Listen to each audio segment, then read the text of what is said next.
interesting class on Bilam's donkey, as I promised, is what we're going to study today in Shlishi, in the third Aliyah, the third portion of today's Chumash.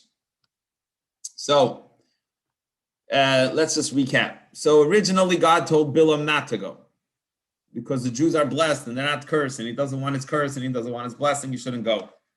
Bilam told them, let me stay over another night. When they sent more prestigious people, let me go to sleep at night again. And in a prophecy at night, that's when God will speak to him. And Hashem speaks to him and tells him, if you're going for financial reasons, then good, then you should go. Fine, go. And it was pretty obvious that God really did not want him to go, but Hashem was letting him go, being that he had financial reasons involved. So here we go, and we're going to continue the story as Bilam starts to make his way, as we learned in the map in the first class, that the Midianites, Moshe was originally married, a girl from there, and Moshe spent many years there. He's traveling from Midian to the Moabites in order to curse the Jewish people. And here, that's where our story starts from today. Vayakam Bilam ba'boker. And Bilam got up in the morning, woke up early in the morning. And Yachvaish es asoinoi, and he saddled his donkey. Now, it doesn't just say donkey, chamoirai, it says asoinoi, which tells us that it was a she donkey. And we'll see a female donkey, and we'll see in a little bit why it's so specific. The Torah is going to keep on talking about this donkey, that it is a she donkey, that it's a female donkey. So he goes and he saddles his donkey, Vayelach im Sarei Moav, and he goes along with the dignitaries, the second group of prestigious dignitaries that were sent. He goes along with the dignitaries of Moab, and he starts traveling to Moab. There's two interesting Rashis on this first verse. Number one, he says that, this guy Bilam, who the kings around the world are sending him messages asking for advice, what is he doing saddling his donkey? Why is he cleaning his car? This guy doesn't go to fill up for gas. He has a chauffeur drive him. He doesn't saddle his own donkey. Yes, people do that. Anyway, Rashi says this teaches us that he had such a hatred. Love could cause people to do things that are unusual. Hatred could also cause people to do things that are unusual. He hated the Jews so much that he got his own donkey ready. He went and he saddled his own donkey. And Rashi actually shares this interesting, that Hashem says, you evil person, Abraham already did this, but for out of commitment to Hashem, not because he wanted to curse someone. We know that Abraham was also a very big tzaddik, a very prestigious person. He also got up early in the morning in order to saddle his donkey, in order to fulfill Hashem's will. When it was time to bring his son as a sacrifice, he got up early in the morning, even though it was hard for him, and he did already this. So here we have Bilam acting out of place by doing degrading things for him because he hated the Jews so much, and we have Abraham doing things out of place because he loved Hashem, the exact polar opposites. And he goes along with the Sarei Moav. And the second thing Rashi tells us is that you should know Bilam hated them. They were one group. In other words, they weren't just hiring Bilam for financial reasons, and Bilam wasn't just going along for financial profit, but Bilam was a part of the group, was one with them, and he wanted to curse the Jews just as much as they. He wasn't just going because he could make a couple dollars, but he actually was in the club with them, in parcel with them about the bad things that they wanted to do. And God gets angry, right? As I said, because Hashem really did not want him to go, and Hashem let him know that he didn't want him to go, and Hashem's allowing him to make a mistake. We're going to actually see something very interesting coming up about God allowing people to make their own mistakes. Let's see. God got very angry. God got angry because he was going, right? So what happens? An angel of God, we'll see in Rashi in a minute the notes on this, stands in the middle of the way, to obstruct him, to stop him from going. To throw him from going, to obstruct him, to stop him from going. So the angel of God comes, and he is riding on his she donkey, and he has two helpers together with him. Besides, and we know that he was with all the dignitaries of Moab, he had two helpers together with him. And Rashi makes three interesting points on this verse. Number one, he knew that God didn't want this to happen. He knew God didn't like this, yet he's dying to go. God let him go. We're not denying that God allowed him to go, but he should have been very clear to him that he shouldn't go, because Hashem had told him he knew that God didn't want him to go. And here he is trying to do whatever he can to go and lusting to go. So Hashem is not happy with this, even though he allowed him to go. Now, what Hashem does is he puts an angel to stop him, to thwart him from going, to obstruct him from going. It's almost like sometimes I feel you're not meant to go, Hashem will cause, things to happen. You can't really do this in life and make these decisions because our car broke down, means you shouldn't go. Or actually, it could be a question about if a Jew is allowed to do these signs and stuff. But Hashem here is trying to let him know this is not the right thing to do. Rashi says, who was this obstruction? How did this obstruction take place? It was called the angel of mercy. And the angel of mercy felt bad for the guy. And he wanted to stop him from sinning. Here's this guy who's going to sin. And the angel of mercy says, let me kind of create some roadblocks that will prevent him from sinning. And what will happen if he sins? If he tries to curse the Jews, his demise is going to be that he's going to end up dying. Now, last point on this verse in Rashi. Rashi says there were two lads together with him. Here we learn etiquette. What's the etiquette we learn? That whenever an important, prestigious person is traveling in the way, he should always take two people together with him so that the two people can assist the important person in his travels. Especially, I guess, those days, traveling was more complicated. You need maybe a chauffeur and then a helper. And also the two people can help each other and so on. So it's good to go travel with three people, even though there was really a lot more, as the commentaries say, because he was traveling with dignitaries of Moab. But in addition to them, he didn't need them for security, or maybe he needed them for security specifically here. Should always go with another two. An important person should not travel alone, should travel for protection and so on with two other people. So what happens? So the angel, as we said in the verse, comes down. The angel of mercy wants to stop Bilam from causing damage to himself, from harming himself. And the donkey, the she-donkey, sees the angel of God. Fascinating Rashi here, if you want to learn about demons and these things, and angels and stuff like that. Very interesting Rashi on this word that the donkey saw him, but Bilam could not see the angel of Hashem. So Rashi says here, very interesting, that Hashem granted the ability of vision for animals to see dimensions which human beings cannot see. Why not? And he even gives you the reason why God granted certain things to see what you regular humans can't see. He says, because once God opens an eyes to be able to see that world, those creatures, you would see the demons, and person would have, what trauma a person would have if they saw all these kinds of things going on. So in order to prevent this thing, Hashem made it that human beings cannot see that vision. Animals that don't struggle with the same trauma and hang-ups like people do are able to see it and survive, but Hashem cut it off. So the donkey can see, and it's also going to be very embarrassing for Bilam, because Bilam, who's officially, the world's greatest prophet, can't see what his donkey can see. So the angel standing in the path and continuing inside the verse, blocking his way, and there is a sword drawn in his hand. So the donkey sees the angel with a sword.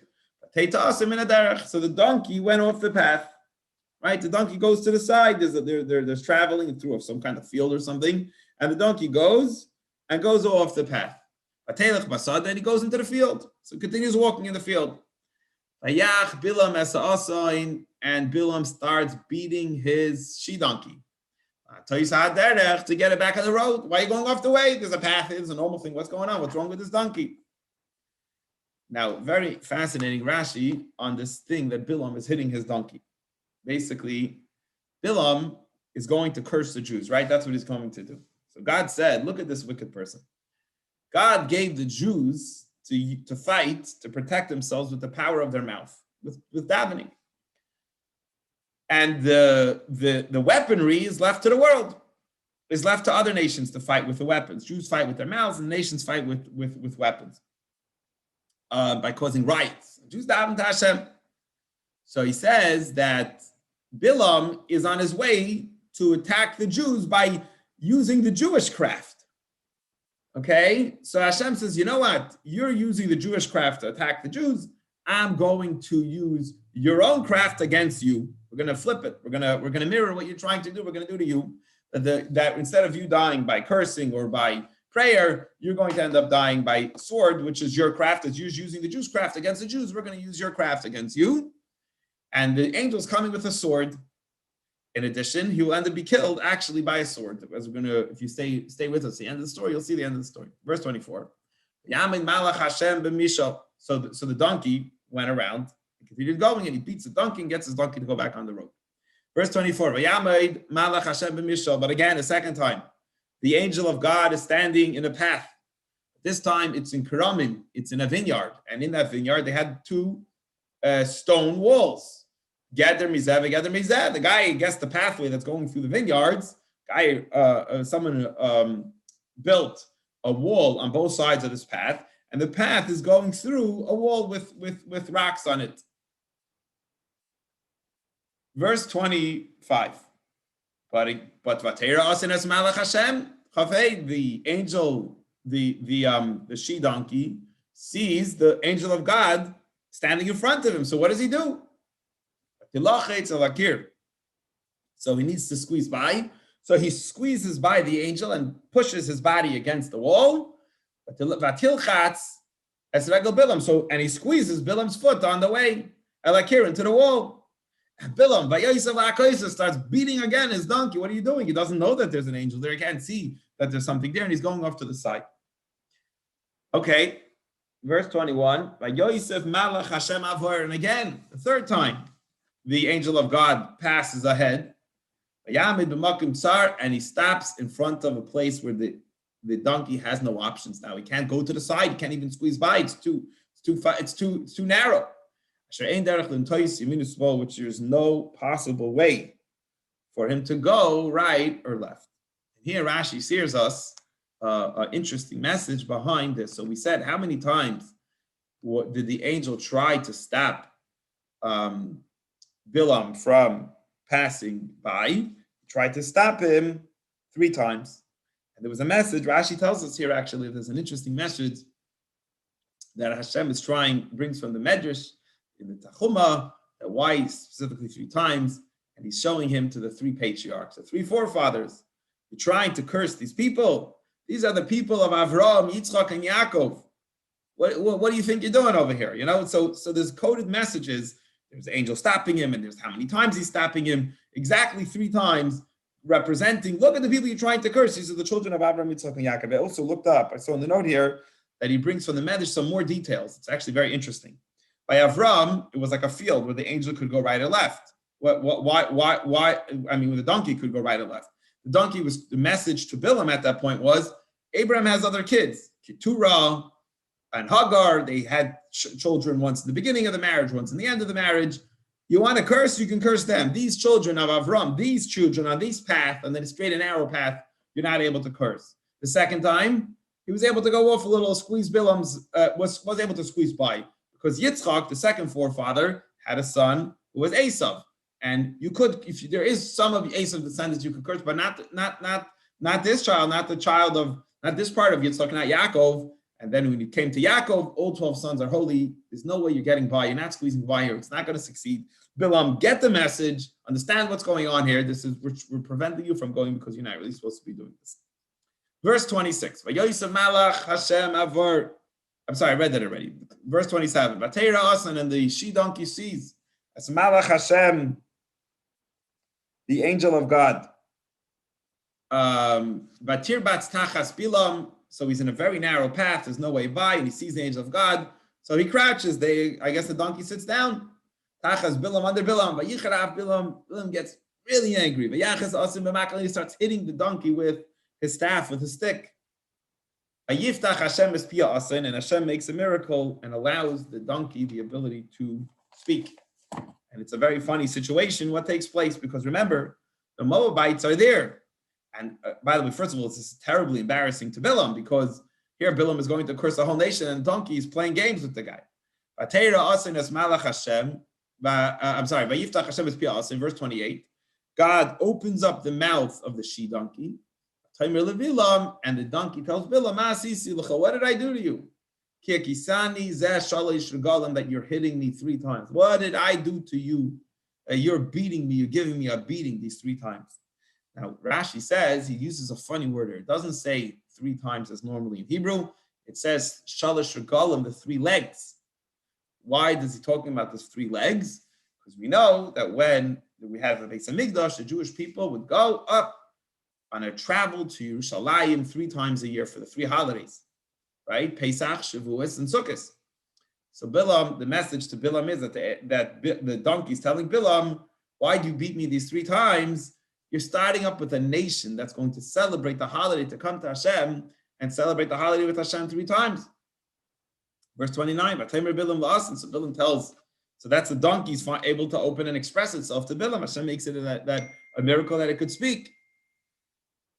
So Vayomer Bilam la'asin, Bilam responds to his donkey, Ki hisalal to be, because you have humiliated me, right? You really humiliated me. Lu yashchere b'yadei, if I would have had a sword in my hand, ki ata haragtich, I would have killed you right now with the sword. Because it's so embarrassing to me. You're embarrassing me in front of all these people. I'm going with my words to kill a whole nation. And now for the donkey, I need a sword in order to kill him. In other words, what's going on here? You can't even you can't get your donkey in line. And you want to go and take care of a whole nation. Verse 30. Now, here's an interesting verse, which we're going to share a little background from one of the commentaries, but let's do the verse first. So the donkey responds to Bilam. Am I not your donkey? Asher rachavta olai, that you have ridden me. Ma'oidcha ad hayoim hazeh, from the beginning, from when you first started until this day, I'm your donkey. Hahaskein heskanta. Have I ever been accustomed? Have I ever done these kind of things? To do these things to you? Have I ever given you a hard time to stop you? What you think I'm just doing it? And Bilam says, no, you never did this. You've never done this to me before. Rashi says here that there was an interesting conversation between Bilam and the nobles. The nobles of Moab said, what's going on here? Why are you not riding on a horse? Why are you going on a donkey? I guess it was more normal for the people then in those times to travel on a horse, especially maybe such a long distance. So he says to him, he says, I need a donkey to carry my packages. I guess a donkey is a good way to go. When you carry your packages, he needs a donkey.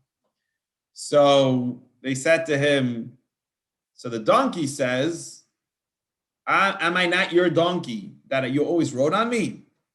And the Talmud there goes to say that he says, yeah, but to the donkey, but only for carrying burdens. And the donkey says, no. We have a different relationship going on over here. And basically, he used the donkey for intimacy, for bestiality, and there was a lot of other stuff going on with this donkey and Bilam over here for this infamous donkey that Bilam is riding. An interesting commentaries of the Gemara behind this. So anyway, that's a little bit background to this verse. Verse 31. Yogel Hashem es ene Bilam, and God opened Bilam's eyes. Yar Malach Hashem, and he sees the angel of God, Nitzav Haderech, standing in the road, v'cherev charba yishlufa b'yadai, and a drawn sword in his hand. Yikoid v'ishtachel apav, he gets off his donkey and he bows down on the floor to the angel. The angel of God is there. Now he sees what's going on. God's allowing him to see. So now the angel starts talking to Bilam. The angel of God tells Bilam, why did you hit your donkey 3 times? And I'm the one who came to stop you, to block you from going. So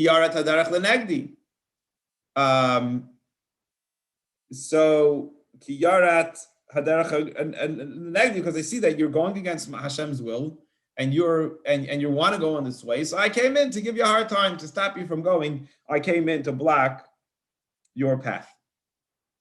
Now, that's you're rushing to go against Hashem's will, and you're going on a quick way. And your donkey was able to see, and he was afraid, and he leaned to the side. And you're rushing to go against Hashem's will, and therefore you didn't see what's going on. Verse 33. And the she donkey saw me. And these 3 times he went off the path. Ulai not sami panai.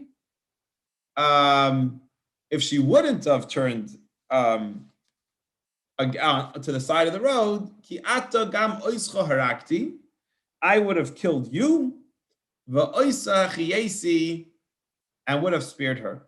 So in other words, had she kept on going, the donkey actually did you a huge favor, because had the donkey kept on going, you would have been a dead man, and your donkey would have lived. But actually now the opposite's going to happen. Now, well, you're going to die, and your donkey also is going to have to die. So she actually gave her life up by doing this. Why? It's a very interesting reason here. Now, Bilam is deeply embarrassed by this donkey. So we have to kill the donkey because the donkey embarrassed the person. Embarrassment came from the donkey to this person. The donkey didn't listen, and he had the permission to speak. Hashem made a miracle, and he saw the angel, and we all know about it. And therefore, this donkey now has to get killed. So had the donkey, I guess, gone, you would have died, the donkey would have lived. But now Rashi says, it's interesting, even for such a terrible person like Bilam, doesn't matter, animals are not allowed to cause, I guess, embarrassment to their owners, and therefore the donkey is going to have to go.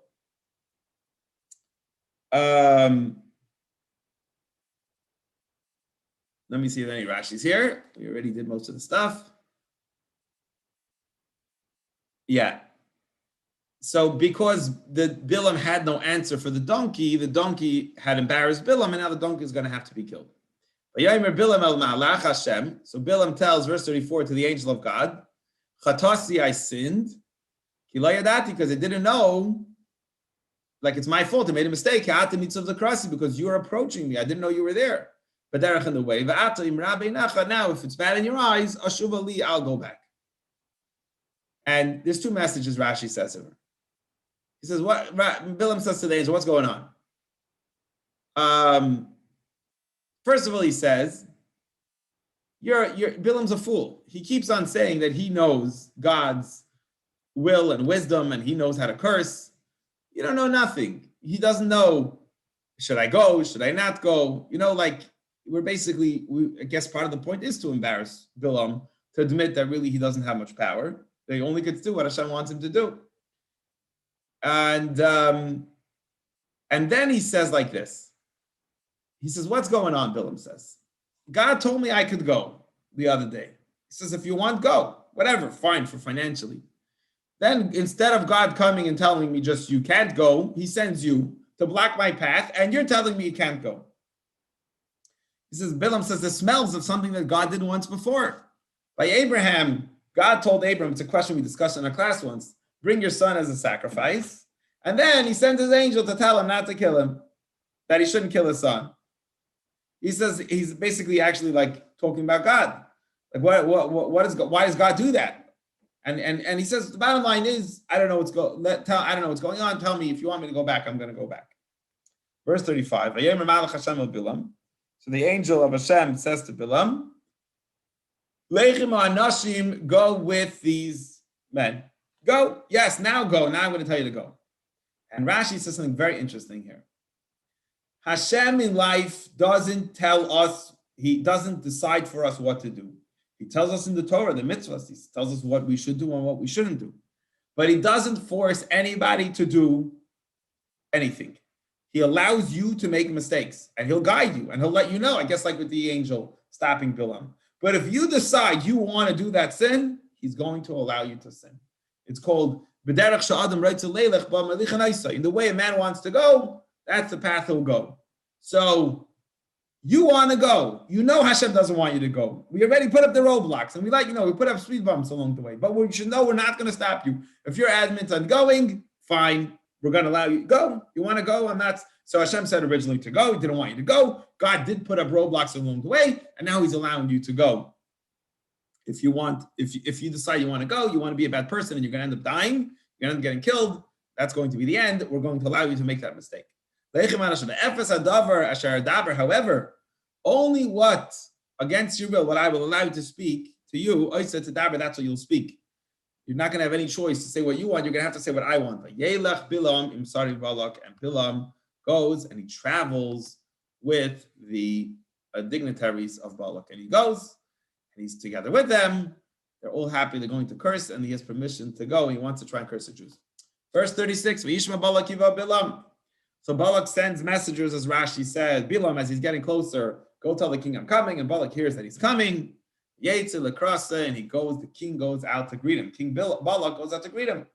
Where does he meet him? In the metropolitan, in the capital of Moab. That's where he meets up with him. Why? So Rashi says, because he wants to impress upon Bilam why it's so important to curse the Jews. Look what we got going on over here. Look how many people, how many citizens in our country. Look what the Jewish people are trying to uproot. We need you, Bilam, to come and curse the Jewish people. And he takes him to an area which he feels will have impact on Bilam, that to see Bilam, the challenge that the Jews have brought to them. So, Asher al Gvul Arnon, it's on the border of Arnon. Asher b'ktzei Gvul, that's at the extreme edge of the border. So, right all the way on the tip of the border of the capital city of Moab, on the border by Arnon, is where he's meeting him there. Yoimer Balak el Bilam, and Balak a little chastises. The king Balak chastises Bilam. Did I not already call you before? Why did it take so long? Why didn't you come to me right away? What, I can't give you enough honor? Why are you not listening to the king? Why was it so hard to get you to come here? And as Rashi says, there was a little prophetic vision here that the end will be a disgrace, that you won't be able to do what you set out to do. And the prophet Bilam says to Balak, I came. What's the difference? I'm here. I've come out now I've come. However, I can't speak anything. Adavar, asher yasim lekim b'fi, only what God will put in my mouth. Oisei adavar, that is what I will be able to speak. So here, I'm ready to do what we need to do, but you should just know that I can't speak other what Hashem will allow me to speak. Any questions or comments, my friends, on today's Chumash? Any questions or comments?